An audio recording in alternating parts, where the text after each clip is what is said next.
નમસ્કાર દોસ્તો, સ્વાગત છે તમારું તમારી પોતાની YouTube channel GK by M K sir Gujarati GK પર. મિત્રો, આજે આપણા વિડીયોમાં 30 જૂન 2026ના 15 મોસ્ટ આઈએમપી ટોપિકને કવર કરીશું અને દરેક ટોપિકના પરીક્ષાલક્ષી મુદ્દા પર જાણીશું.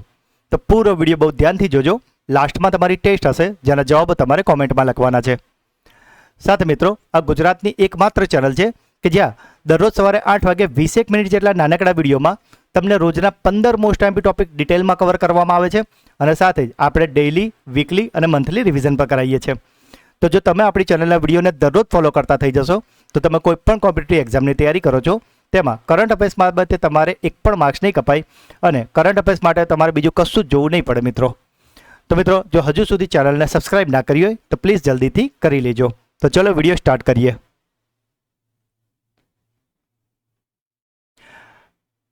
આંતરરાષ્ટ્રીય એસ્ટેરોઇડ દિવસ દર વર્ષે કઈ તારીખે ઉજવવામાં આવે છે? તો મિત્રો, આજે આંતરરાષ્ટ્રીય એસ્ટેરોઇડ દિવસ છે તે દર વર્ષે ઉજવવામાં આવે છે 30 જૂનના રોજ. આ દિવસનો થોડોક ઇતિહાસ વિશે જાણી લઈએ મિત્રો. તો આ દિવસ 30 જૂન 1908ના રોજ રશિયાના સાઇબેરિયામાં બનેલી તુંગુસ્કા ઘટનાની સ્મૃતિમાં ઉજવવામાં આવે છે. મિત્રો, આ જે ઘટના છે તે ઇતિહાસમાં નોંધાયેલી સૌથી મોટી એસ્ટેરોઇડ અથડામણની ઘટના છે.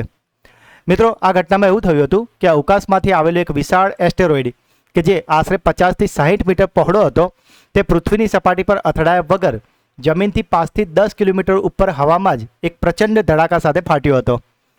આ બ્લાસ્ટ એટલો શક્તિશાળી હતો કે હિરોશીમા પર ફેંકાયેલા પરમાણુ બોમ્બ કરતાં પણ સેંકડો ગણો વધુ તાકાતવર હતો. તેનાથી આસપાસના જંગલના 8 કરોડ જેટલા વૃક્ષો બળી ગયા હતા અને જો કે સદનસીબે તે એક નિર્જન વિસ્તાર હતો તેથી કોઈ માનવ મૃત્યુ નોંધાયું નહોતું. તો મિત્રો, આ હતી તુંગુસ્કા ઘટના. સંયુક્ત રાષ્ટ્ર મહાસભાએ ડિસેમ્બર 2016માં પ્રસ્તાવ પસાર કરીને દર વર્ષે 30 જૂનના રોજ આ દિવસને સત્તાવાર રીતે ઉજવવાની જાહેરાત કરી હતી. જો વાત કરી 2026ની થીમની, તો આજે વખતની થીમ રખાઈ છે planetary defence and asteroid impact hazard. નાસાનું જે ડાર્ટ મિશન હતું કે જે 2022માં કર્યું હતું તેમાં કાઇનેટિક ઇમ્પેક્ટર ટેકનોલોજીનો ઉપયોગ કરીને અંતરિક્ષમાં ડિમોફોર્સ એસ્ટેરોઇડનો માર્ગ સફળતાપૂર્વક બદલી દીધો હતો. સાથે મિત્રો, જે ખતરનાક એસ્ટેરોઇડ 99942 એપોફિસ છે તે વર્ષ 2029માં પૃથ્વીની નજીકથી પસાર થવાનો છે અને માટે જ સંયુક્ત રાષ્ટ્રે વર્ષ 2029ને આંતરરાષ્ટ્રીય એસ્ટેરોઇડ જાગૃતિ વર્ષ તરીકે જાહેર કર્યું છે.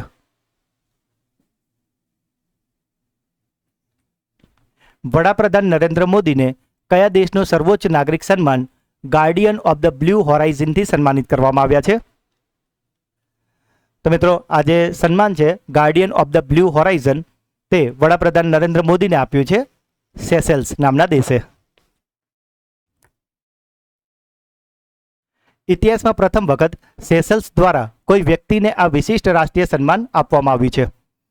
પ્રધાનમંત્રી નરેન્દ્ર મોદીને આ પુરસ્કાર તેમના પર્યાવરણ ક્ષેત્રે નેતૃત્વ, વૈશ્વિક સ્તરે બ્લુ ઇકોનોમીને પ્રોત્સાહન આપવું તથા જલવાયુ પરિવર્તન સામેના તેમના પ્રયત્નો માટે આપવામાં આવ્યો છે. આમાં ભારત દ્વારા જે બધી વિવિધ પહેલો શરૂ કરવામાં આવી છે તેના લીધે આ તેમને પુરસ્કાર અપાયો છે અને આ પહેલમાં Mission Life, International Solar Alliance, એક પેડ માં કે નામ, ઇન્ટરનેશનલ બિગ કેટ એલાયન્સ વગેરેના લીધે તેમને આ સન્માન અપાયું છે. આ સન્માન સેશેલ્સના રાષ્ટ્રપતિ ડૉક્ટર પેટ્રિક હર્મની દ્વારા પ્રદાન કરવામાં આવ્યું છે અને મિત્રો, વડાપ્રધાન નરેન્દ્ર મોદીને વર્ષ 2014થી લઈને અત્યાર સુધીમાં કુલ 34 આંતરરાષ્ટ્રીય પુરસ્કાર મળ્યા છે કે જે એક ગિનીસ વર્લ્ડ રેકોર્ડ પણ છે. તો મિત્રો, અહીંયાથી તમારા માટે એક ક્લાસરૂમ ક્વેશ્ચન પૂછું છું કે આ સેશેલ્સ દ્વારા જે મોદીજીને આપવામાં આવ્યો છે એ 34મો આંતરરાષ્ટ્રીય સન્માન છે. તો 33મું સન્માન કયા દેશે આપ્યું છે તેનું નામ તમારે મને કોમેન્ટમાં જણાવજો. આ તમારો પહેલો ક્લાસરૂમ ક્વેશ્ચન છે. ભારતના 96માં ચેસ ગ્રાન્ડ માસ્ટર કોણ બન્યા છે? તો મિત્રો, આજે 96માં ચેસ ગ્રાન્ડ માસ્ટર છે તે બની ગયા છે ગોવાના ઇથન વાઝ. ઇથન વાઝની વાત કરીએ તો ફક્ત 14 વર્ષની ઉંમરે ગ્રાન્ડ માસ્ટર બનીને તેઓ ભારતના સૌથી યુવા ગ્રાન્ડ માસ્ટર બન્યા છે. ઇથન વાઝે બોસ્નિયા અને હર્જેગોવિનામાં આયોજિત સર્જેવો જીએમ મિક્સ શતરંજ ટુર્નામેન્ટમાં પોતાનો ત્રીજો અને અંતિમ ગ્રાન્ડ માસ્ટર નોમ હાંસલ કર્યો છે. આ ઓપન ટુર્નામેન્ટમાં તેઓ સંપૂર્ણપણે અપરાજિત રહ્યા હતા અને 10 ગ્રાન્ડ માસ્ટરોને પાછળ છોડીને ટુર્નામેન્ટનો ખિતાબ જીત્યો હતો. આ જીત મેળવીને તેઓ અનુરાગ મહાલ અને લિયોન મેન્ડોકો પછી ગોવા રાજ્યના ત્રીજા ગ્રાન્ડમાસ્ટર બન્યા છે. અને આ અગાઉ પણ ગ્રાન્ડમાસ્ટર બનતા પહેલાં 12 વર્ષની ઉંમરે વિશ્વના સૌથી યુવા ઇન્ટરનેશનલ માસ્ટર પણ તેઓ બની ચૂક્યા છે. તો મિત્રો અહીંયાથી તમારા માટે બીજો ક્લાસરૂમ ક્વેશ્ચન છે કે ઇથન વાસ છે એ 96માં ચેસ ગ્રાન્ડમાસ્ટર બન્યા છે. તો તમારે મને 95માં ચેસ ગ્રાન્ડમાસ્ટરનું નામ કોમેન્ટમાં જણાવવાનું છે. આ તમારો બીજો ક્લાસરૂમ ક્વેશ્ચન છે. જર્મનીમાં આયોજિત ISSF જુનિયર વર્લ્ડ ચેમ્પિયનશિપ 2026ની મેડલ તાલિકામાં કયો દેશ પ્રથમ સ્થાને રહ્યો છે? તો મિત્રો આજે ISSF જુનિયર વર્લ્ડ ચેમ્પિયનશિપ 2026 છે તેની મેડલ તાલિકામાં પ્રથમ સ્થાન મેળવ્યું છે આપણા દેશ ભારતે. ISSF જુનિયર વર્લ્ડ ચેમ્પિયનશિપ 2026ની વાત કરીએ તો તેનું આયોજન જર્મનીના સુહલ શહેરમાં કરવામાં આવ્યું હતું અને જેમાં ભારતીય નિશાનીબાજી દળે કુલ 25 પદક જીત્યા છે કે જેમાં 7 સુવર્ણ 8 રજત અને 10 કાંસ્ય પદક સામેલ છે. અને આ 25 પદક સાથે ટેલીમાં આપણે પ્રથમ સ્થાન મેળવ્યું છે. મિત્રો ભારતે સતત બીજી વખત આ જુનિયર ચેમ્પિયનશિપને જીતી લીધું છે કારણ કે 2024માં જે પેરુ દેશના જે લીમા ખાતે જે રમાયું હતું તેમાં પણ ભારતે પ્રથમ સ્થાન મેળવ્યું હતું. વ્યક્તિગત તટસ્થ ખેલાડીઓની વાત કરીએ તો તેમણે 14 પદક સાથે બીજું સ્થાન અને 10 પદક સાથે ઇટલી ત્રીજા સ્થાને રહ્યું છે. મિત્રો આ વ્યક્તિગત તટસ્થ ખેલાડી એટલે આપણે જો સાદી ભાષામાં કહીએ તો જે ચૂંટણીમાં અપક્ષ ઉમેદવાર હોય ને એ રીતે આ વ્યક્તિગત તટસ્થ ખેલાડી કે જેઓ પોતાની રીતે ખાલી એમણે ભાગ લીધો હોય તેઓ કોઈ દેશને રિપ્રેઝેન્ટ ના કરતા હોય તેમને કહેવાય વ્યક્તિગત તટસ્થ ખેલાડી. તો તેમને બીજો સ્થાન મળ્યું છે 14 પદકો સાથે. અને સેજલ કામલે 10 મીટર એર પિસ્ટલ અને પ્રીતમ કેન્દ્રે 10 મીટર એર રાઇફલમાં ભારતને સ્વર્ણ પદક વિજેતા બનાવ્યા હતા. મિત્રો જ્યારે આ પ્રતિયોગિતા ચાલી રહી હતી અને આ સેજલ કામલેએ જે 10 મીટર એર પિસ્ટલમાં ગોલ્ડ મેડલ જીત્યો હતો ત્યારે આ પ્રશ્ન પણ આપણે આપણા કરંટ અફેર્સમાં કવર કરેલો છે. મિત્રો જો હજુ સુધી વિડીયોને લાઇક ચેનલને સબસ્ક્રાઇબ ના કરી હોય તો પ્લીઝ જલ્દીથી કરી દો. તાજેતરમાં કયા ભારતીય શહેરમાં એક રોડનું સત્તાવાર નામ બદલીને ડોનાલ્ડ ટ્રમ્પ એવન્યુ કરવામાં આવ્યું છે? તો મિત્રો આજે એક રોડ છે કે જેનું નામ હવે ઓફિશિયલી ડોનાલ્ડ ટ્રમ્પ એવન્યુ કરી દેવાયું છે અને આ રોડ આવેલો છે હૈદરાબાદમાં.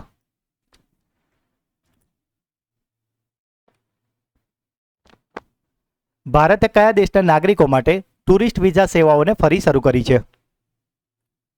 તો મિત્રો આજે ટુરિસ્ટ વિઝા સેવા છે તે ભારતે ફરી શરૂ કરી છે બાંગ્લાદેશ માટે.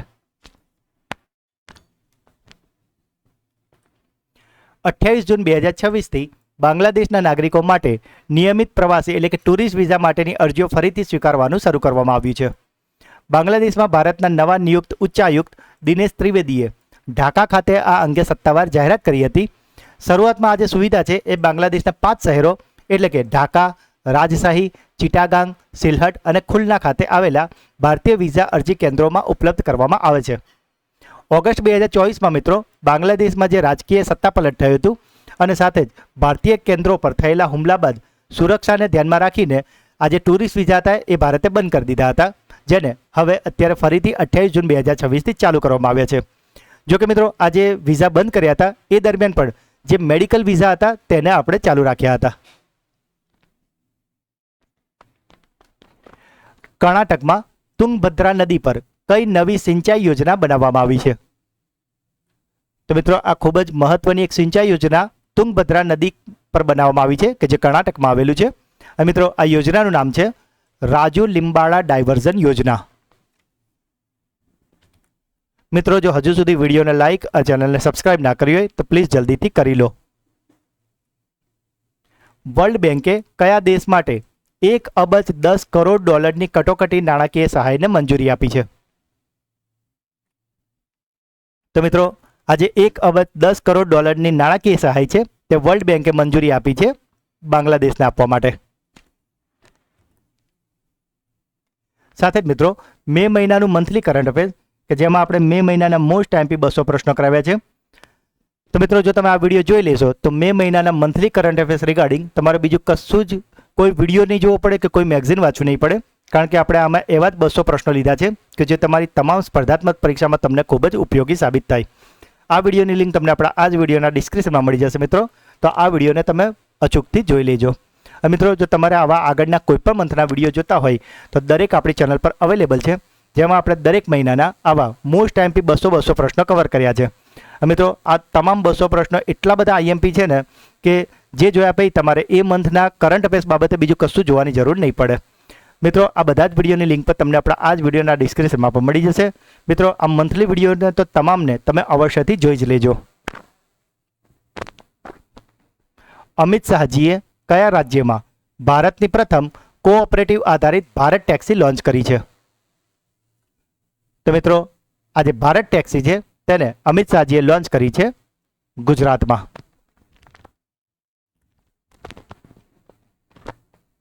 મિત્રો આ જે ભારત ટેક્સી છે તેનું અનાવરણ અમિત શાહજીએ ગુજરાતના પાટનગર ગાંધીનગરમાં કર્યું હતું. આ જે ભારત ટેક્સી છે એ ભારતનું પ્રથમ ડ્રાઈવર માલિકી ધરાવતું ડિજિટલ રાઇડ હેન્ડલિંગ પ્લેટફોર્મ છે કે જે સારથી જ માલિકના સિદ્ધાંત પર કાર્ય કરે છે. મિત્રો અહીંયા સારથી એટલે કે ડ્રાઈવર. ખાનગી કેબ એગ્રીગેટર જેવા કે ઓલા અને ઉબર છે તેમનાથી વિપરીત આ પ્લેટફોર્મ શૂન્ય કમિશનના મોડેલ પર કાર્ય કરે છે, જેના કારણે ડ્રાઈવરોનું શોષણ અટકશે અને મુસાફરોને પણ ઓછી કિંમતમાં સેવા મળશે. આ સેવાની શરૂઆત ગુજરાતના 14 મુખ્ય શહેરોમાં કરવામાં આવશે. અને મિત્રો આ જે સેવા છે તેમાં બાઇક, ઓટો અને કેબ એમ ત્રણેય શ્રેણીઓ એકસાથે એક્ટિવેટ કરવામાં આવી છે. આ પ્લેટફોર્મ દેશની 8 મોટી સહકારી સંસ્થાઓ એટલે કે અમૂલ, ઇફકો, નાબાર્ડ, એનસીડીસી, એનડીડીબી અને એનએફઈડી વગેરેના સહયોગથી સહકાર ટેક્સી કોઓપરેટિવ લિમિટેડ દ્વારા વિકસાવવામાં આવ્યું છે. મુસાફરોની સુરક્ષા માટે આ પ્લેટફોર્મમાં ગુજરાત પોલીસ સાથે સુરક્ષા ભાગીદારી કરવામાં આવી છે, તેમજ ડ્રાઈવરો માટે પણ વીમા, લોન અને પેન્શનની વ્યવસ્થા પણ કરવામાં આવી છે. સાથે જ મિત્રો જે મિત્રો ચેનલને રેગ્યુલર ફોલો કરે છે તેમને ખ્યાલ જ હશે કે આ પ્રશ્ન આપણે ફેબ્રુઆરી 2026માં પણ કવર કરેલો છે. તો તમને કન્ફ્યુઝન ના થાય એટલે તમને જે ડાઉટ છે એ ક્લિયર કરાવી દો મિત્રો કે આજે ભારત ટેક્સી જ્યારે શરૂ થઈ હતી તો તેનો પાયલટ પ્રોજેક્ટ છે એ દિલ્હીમાં શરૂ કરવામાં આવ્યો હતો, અને દિલ્હી બાદ આની જે પાયલટ પ્રોજેક્ટ છે એ આપણા ગુજરાતમાં શરૂ કરવામાં આવ્યો હતો ફેબ્રુઆરી 2026માં. અને હવે જે અત્યારે ચાલુ કરવામાં આવ્યું છે એ મિત્રો ફૂલ ફ્લેશ છે, એટલે કે ગુજરાતના મુખ્ય મોટા 14 શહેરો જેવા કે અમદાવાદ, સુરત, રાજકોટ, બરોડા આ મોટા 14 મુખ્ય શહેરોમાં હવે આને ફૂલ ફ્લેશ ચાલુ કરવામાં આવી છે. એટલે જે ફેબ્રુઆરીમાં ચાલુ કરાયો હતો એ પાયલટ પ્રોજેક્ટ હતો અને હવે આ ઓફિશિયલી ફૂલ ફ્લેશમાં ચાલુ થયો છે. મહિલાઓની લોંગ જમ્પમાં 6.88 મીટરની છલાંગ લગાવીને અંજુ બોબી જ્યોર્જનો 22 વર્ષ જૂનો રેકોર્ડ કોણે તોડ્યો છે? તો મિત્રો આજે 6.88 મીટરની છલાંગ છે તે લગાવી દીધી છે એનસી સોજને, કે જેમણે અંજુ બોબી જ્યોર્જનો 22 વર્ષ જૂનો રેકોર્ડ તોડ્યો છે. મિત્રો આજે એનસી સોજન છે તેઓ કેરળના ખેલાડી છે. તાજેતરમાં રજૂ કરાયેલું માનક દ્રવ્ય નિયંત્રક વિઝન દસ્તાવેજ કયા સમયગાળા માટે લાગુ કરવામાં આવ્યો છે? તો મિત્રો આજે માદક દ્રવ્ય નિયંત્રણ વિઝન દસ્તાવેજ છે તેની અવધિ નક્કી કરાઈ છે વર્ષ 2026 થી લઈને 2029 સુધી. જમ્મુ કાશ્મીર પોલીસે અમરનાથ યાત્રા 2026ની સુરક્ષા સુનિશ્ચિત કરવા માટે કયું અભિયાન શરૂ કર્યું છે? તો મિત્રો આજે અમરનાથ યાત્રા 2026 થવાની છે, તેમાં કોઈપણ કુદરતી કે બીજી કોઈપણ આપદા ના આવે અને યાત્રીઓ સુરક્ષિત રીતે પોતાની જે અમરનાથ યાત્રા છે એ કરી શકે તેના માટે જમ્મુ કાશ્મીર પોલીસે શરૂ કર્યું છે operation હોકાઈ mission.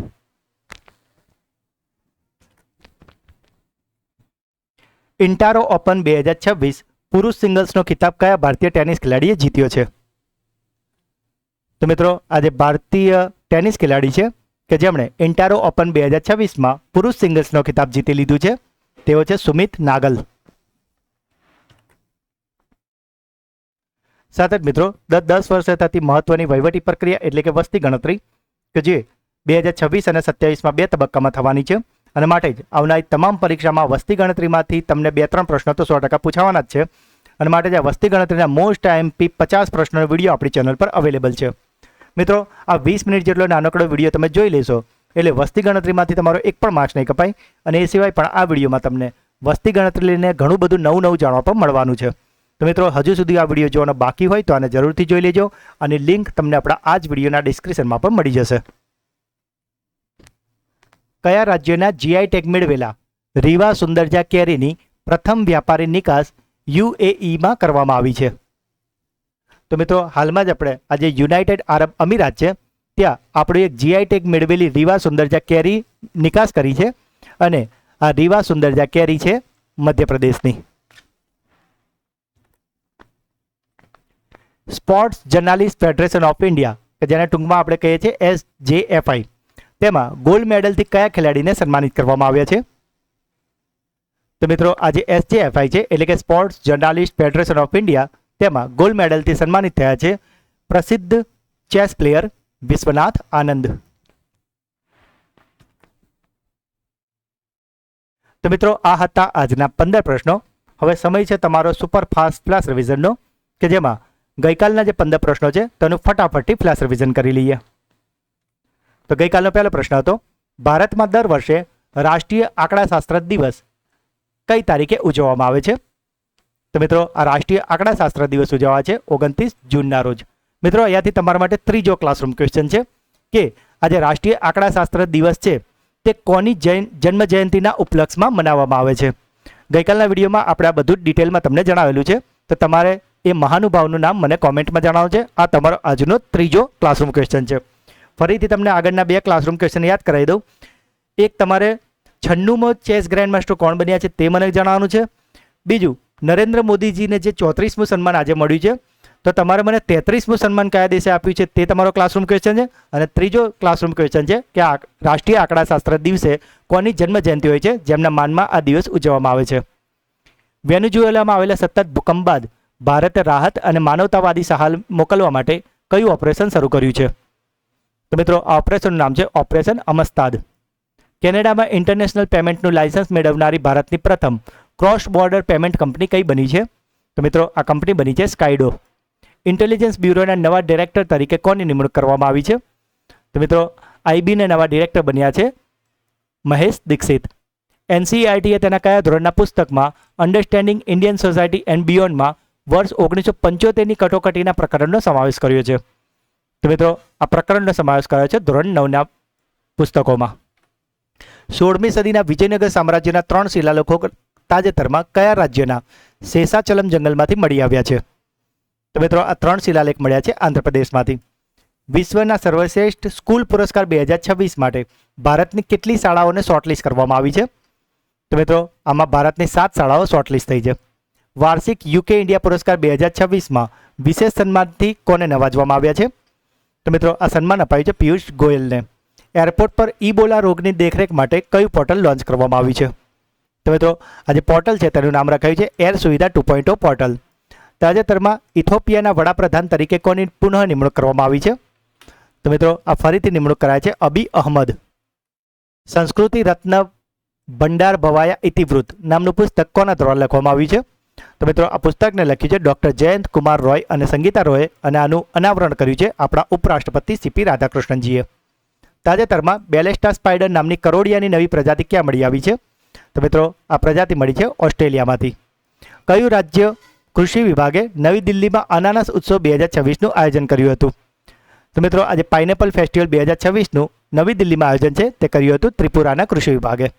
12મી Bharat European union માનવ અધિકાર બેઠક કયા શહેરમાં યોજાઈ હતી? તો મિત્રો આ બેઠકનું આયોજન થયું હતું નવી દિલ્હી ખાતે. અને ગઈકાલનો છેલ્લો પ્રશ્ન હતો કે ગોલ્ડન લંગૂર કે જેના કારણે શીખના જબ્બા લાવ રાષ્ટ્રીય ઉદ્યાન ચર્ચામાં હતો તે કયા રાજ્યમાં આવેલો છે? તો મિત્રો આ રાષ્ટ્રીય ઉદ્યાન છે અસમનો. તો મિત્રો આ હતા ગઈકાલના 15 પ્રશ્નો કે જેનું અત્યારે તો આપણે ખૂબ જ ફટાફટ ફ્લેશ રિવિઝન કર્યું છે, પણ ગઈકાલના વિડીયોમાં આપણા દરેક પ્રશ્નને ખૂબ જ ડિટેલમાં અને સારી રીતે તમને સમજાવ્યા છે. તો જો હજુ સુધી તમે તે વિડીયો ન જોયો હોય તો તમને વિનંતી કે એ વિડીયોને અચૂકથી જોઈ લેજો. સાથે જ મિત્રો જે આપણી શિક્ષણના સમ્રાટ સિરીઝ ચાલી રહી છે કે જેમાં આપણે શિક્ષણના મોસ્ટ MP ટોપિકો કવર કર્યા છે જેનું લિસ્ટ અત્યારે તમે તમારી સ્ક્રીન પર જોઈ રહ્યા છો મિત્રો. તો એવું લાગે તો આનો સ્ક્રીનશોટ જોઈ લેજો અને જે પણ વિડીયો તમારે જોવાનો બાકી હોય એ તમામ જોઈ લેજો મિત્રો. અત્યાર સુધી આમાં 18 લેક્ચર આવ્યા છે, તો તમે શિક્ષણ સાથે જોડાયેલા જો માણસ હોય તો આ 18 લેક્ચર તો તમારે અવશ્ય જોઈ જ લેવાના, કારણ કે શિક્ષણની દરેક પરીક્ષામાં આ ટોપિકો તો કોમન હોય છે, આના પર પ્રશ્નો પૂછાતા જ હોય છે. અને આમાં પણ મિત્રો ખાસ કરીને જે 9મો અને 18મો આ 2 લેક્ચરનો તો તમે અવારનવાર રિવિઝન કરતા રહેજો, કારણ કે આમાં આપણે શિક્ષણ વિભાગના મોસ્ટ MP 400 + 400 પ્રશ્નો કવર કર્યા છે. એટલે આ 2 વિડીયો તમે જોયા કરશો એટલે શિક્ષણ વિભાગના મોસ્ટ MP 800 પ્રશ્નો તમારે તૈયાર થઈ જશે. અને મિત્રો આ પ્રશ્ન એવા જ છે કે જે તમારી શિક્ષણની દરેક પરીક્ષામાં આમાંથી પ્રશ્નો પૂછાતા હોય છે મોટે ભાગે. તો મિત્રો આ વિડીયોને તો તમે અવારનવાર રિવિઝન જરૂરથી કરતા રહેજો. તો મિત્રો હવે સમય છે તમારી બ્રેન બૂસ્ટર ટેસ્ટનો, જેમાં આજના 15 પ્રશ્નોમાંથી 3 પ્રશ્નો પૂછવામાં આવશે, જેના જવાબો તમારે કોમેન્ટમાં આપવાના છે. પરંતુ એ પહેલાં મિત્રો, ગઈકાલના વિડીયોમાંથી જે મિત્રોએ જવાબ આપ્યા છે તેમાંથી આપણે રેન્ડમલી જે 3 મિત્રોના નામ પસંદ કરી છીએ અને બીજા દિવસના વિડીયોમાં એનાઉન્સ કરીએ છીએ. તે સમય આવી ગયો છે. તો ગઈકાલના વિડીયોમાં જવાબ આપવાથી જે 3 મિત્રોના નામ પસંદ થયા છે એ મિત્રોના નામ છે પરમાર રીતુ, રંજીત ઠાકોર અને પારુલબા રાઠોડ. તો આ 3 મિત્રોને ખૂબ ખૂબ અભિનંદન કે જેઓ દરરોજ આપણી ચેનલના વિડીયોને જોવે તો છે જ, સાથે brain booster quiz, classroom question અને વિડીયો અંગેના પ્રતિભાવ કોમેન્ટમાં દરરોજ જરૂરથી જણાવે છે. તો મિત્રો, જો તમે પણ ચેનલ પર નવા હોય તો પ્રશ્ન જવાબ જરૂરથી આપજો. બની શકે કે આવતીકાલના વિડીયોમાં તમારું નામ પણ એનાઉન્સ થાય. તો મિત્રો, આજનો પહેલો સવાલ: વડાપ્રધાન નરેન્દ્ર મોદીને કયા દેશનું સર્વોચ્ચ નાગરિક સન્માન ગાર્ડિયન ઓફ ધ બ્લુ હોરાઇઝનથી સન્માનિત કરવામાં આવ્યા છે? તાજેતરમાં કયા ભારતીય શહેરમાં એક રોડ એટલે કે રસ્તાનું સત્તાવાર નામ બદલીને ડોનાલ્ડ ટ્રમ્પ એવન્યુ કરવામાં આવ્યું છે? અને મિત્રો, આજનો છેલ્લો પ્રશ્ન છે: અમિત શાહજીએ કયા રાજ્યમાં ભારતની પ્રથમ કોઓપરેટિવ આધારિત ભારત ટેક્સી લોન્ચ કરી છે? તો મિત્રો, 3 પ્રશ્નો જવાબ તમારે મને કોમેન્ટમાં જણાવવાના છે. સાથે જ મિત્રો, જો તમે આપણી ચેનલના વિડીયોને દરરોજ ફોલો કરો છો તો તમે કોઈ પણ કોમ્પિટિટિવ એક્ઝામની તૈયારી કરો છો તેમાં તો તમને નિશ્ચિત ફાયદો 100% થવાનો જ છે મિત્રો. પરંતુ મિત્રો, જો પરીક્ષા હોય કે ના હોય, દરરોજ 15 થી 20 મિનિટ આપણે આવા ક્વોલિટી વિડીયો જો તમે આપતા થઈ જશો તો તે તમારા નોલેજમાં, પર્સનાલિટી ડેવલપમેન્ટમાં અને ગ્રૂમિંગમાં ખૂબ જ હેલ્પ કરવાનું જ છે. કારણ કે મિત્રો, આવા નાના પ્રયત્નો જ એક દિવસ મોટી જીત અપાવે છે. તો મિત્રો, જો આજનો વિડીયો તમને ગમ્યો હોય તો અત્યારે જલ્દીથી લાઇક કરી દો. જે પણ પ્રશ્નો પૂછવામાં આવે છે કે તમારો કોઈ ડાઉટ છે મિત્રો, તો કોમેન્ટમાં જરૂરથી જણાવજો. અને ખાસ વિડીયો તમને કેવો લાગ્યો એ કોમેન્ટમાં જરૂરથી જણાવજો મિત્રો. કારણ કે હું દરેક કોમેન્ટ વાંચું છું, દરેક કોમેન્ટના રિપ્લાય હું જરૂરથી કરું છું. જે સૌથી સારામાં સારી કોમેન્ટ હોય છે એને હું પિન કરું છું, જેથી કરીને તમારો પ્રતિભાવ તમામ મિત્રો વાંચી શકે. મિત્રો, આ જે વિડીયોની લિંક છે એને અત્યારે જ તમારા બધા જ વોટ્સઅપ અને ટેલિગ્રામ ગ્રુપમાં શેર કરી દો અને ચેનલને સપોર્ટ કરો. અને જો હજુ સુધી ચેનલને સબસ્ક્રાઇબ નથી કરી તો પ્લીઝ જલ્દીથી કરી લેજો. તો મિત્રો, મળીએ છીએ આવા જ એક નવા વિડીયોમાં. ત્યાં સુધી ભણતા રહો, આગળ વધતા રહો. જય હિન્દ, જય ભારત, જય જય ગરવી ગુજરાત.